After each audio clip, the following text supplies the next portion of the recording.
महोदय,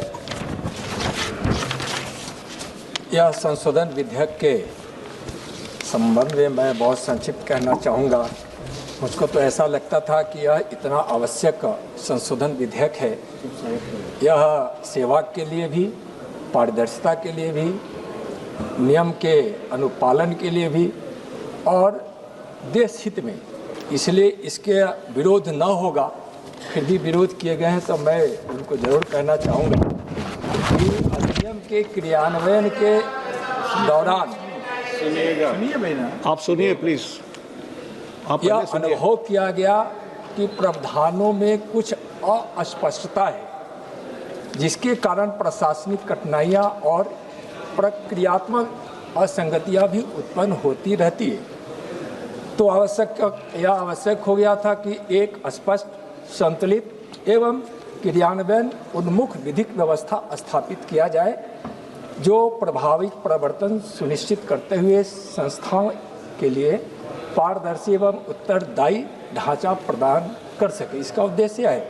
फिर भी महोदय, जो विरोध किया गया है, जो बातें कही गई है माननीय मनीष जी के द्वारा, 4 उन्होंने आपत्तियां के रूप में उन्होंने जो दर्ज कराया है, मैं बहुत स्पष्ट रूप से बताना चाहूँगा माननीय सदन को कि विधेयक में निहितकरण जो पहला उनका था, परिसंपत्तियों के प्रबंधन एवं उपयोग के लिए मूल नीति एवं सिद्धांत अधिनियम में ही निर्धारित किए गए हैं, अलग नहीं है। जबकि प्रक्रियात्मक एवं क्रियान्वयन संबंधी पहलुओं को नियमों के माध्यम से विनियमित करना एक स्थापित विधायी अभ्यास है। दूसरा महोदय, विधेयक में अस्थायी एवं अस्थायी निहितकरण के बीच स्पष्ट भेद किया गया है, जिसमें संस्था को अपनी स्थिति नियमित करने का अवसर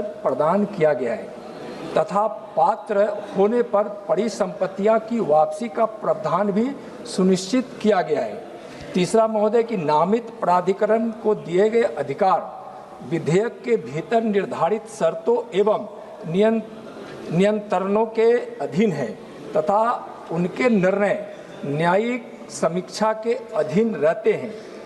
जिला न्यायालय में अपील का विशिष्ट प्रावधान भी किया गया है। महोदय, जांच के लिए पूर्व स्वीकृति का प्रावधान दुरुपयोग को रोकने हेतु एक संस्थागत सुरक्षा उपाय है, न कि प्रवर्तन को बाधित करने हेतु।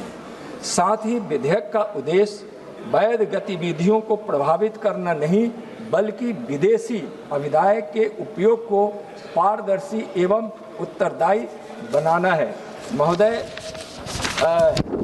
विदेशी अविदाय अधिनियम का उद्देश्य यह है कि देश की सेवा में, या जो माननीय जी के साहब ने चिंता व्यक्त की है, कोई शैक्षणिक संस्था या कोई भी एनजीओ जो जन सेवा करना चाहेगा, जिसका उद्देश्य देश की भावनाओं की संप्रभुता की और अखंडता के अनुरूप होगा, जो भारत के संविधान और कानूनों के अनुरूप होगा, उसको बाधित करने का नहीं है।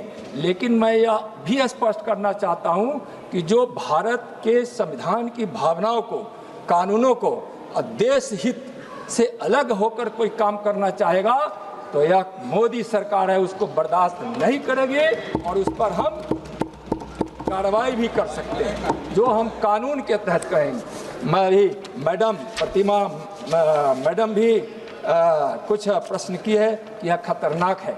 खतरनाक उनके लिए है जिनकी नीयत में खोट होगी, जो विदेशी अनुदान सहयोग लेकर यहाँ, या जो अवैध रूप से धन परिवर्तन करना चाहे, जबरदस्ती करना चाहे, छल करना चाहे, या उस अविदाय के माध्यम से अपने परिवार को या अपनी संस्था को जो निजी लाभ पहुंचाना चाहे, उसके लिए यह खतरनाक जरूर है। महोदय, यह संस्थागत नियमों का कहीं उल्लंघन नहीं है। इसलिए महोदय, मेरा अनुरोध है इस सदन से कि यह सदन विधेयक का समर्थन करे और मैं इन्हीं शब्दों के साथ इस विधेयक को विचारार्थ प्रस्तुत करता हूं। प्रश्न ये है कि विधेयक को पुनर्स्थापित करने की अनुमति प्रदान की जाए।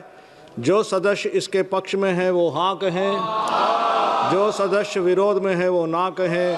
मेरे विचार में निर्णय हाँ वालों के पक्ष में हुआ, हाँ वालों के पक्ष में हुआ। अनुमति प्रदान की जाती है। माननीय मंत्री जी अब विधेयक पुनर्स्थापित करें। महोदय, मैं विधेयक को पुनर्स्थापित करता हूँ।